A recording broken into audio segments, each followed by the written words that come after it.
Salut les artistes, j'espère que vous allez bien. On se retrouve aujourd'hui pour une vidéo tuto au pochoir et aujourd'hui on va personnaliser des baskets de foot. L'idée aujourd'hui c'est d'utiliser les petites éponges à pochoir qu'on a récemment sorties sur Sneakarts. Ça va vous permettre d'éviter d'avoir des surcouches de peinture lorsque vous travaillez des fois au pinceau. Il faut vraiment bien étaler la peinture dans le pochoir, sinon lorsque vous retirez le pochoir, ce qui peut se passer c'est que la peinture peut se décrocher. Avec les petites éponges, même si vous débutez, en gros c'est quasi impossible d'avoir ce souci. Sans plus attendre, je vais vous montrer comment personnaliser avec ces petites éponges. C'est parti.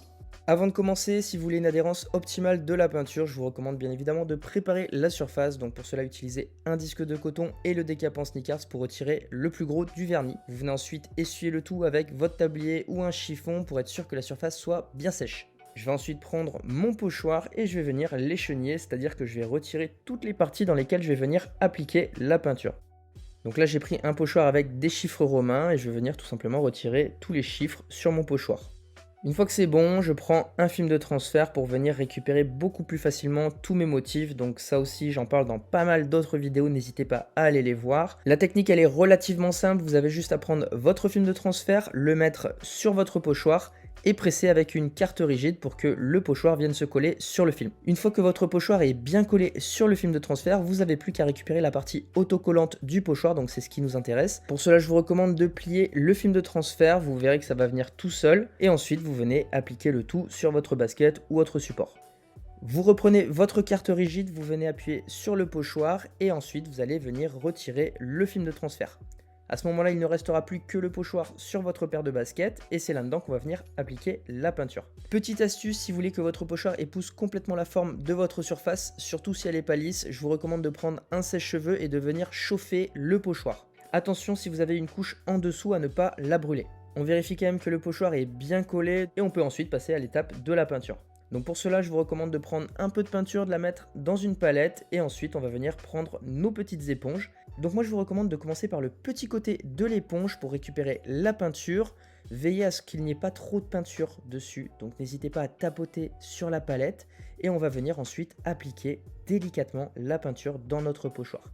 Donc pour cela, il suffit juste de tapoter délicatement en ayant une éponge qui n'est pas trop imbibée en peinture.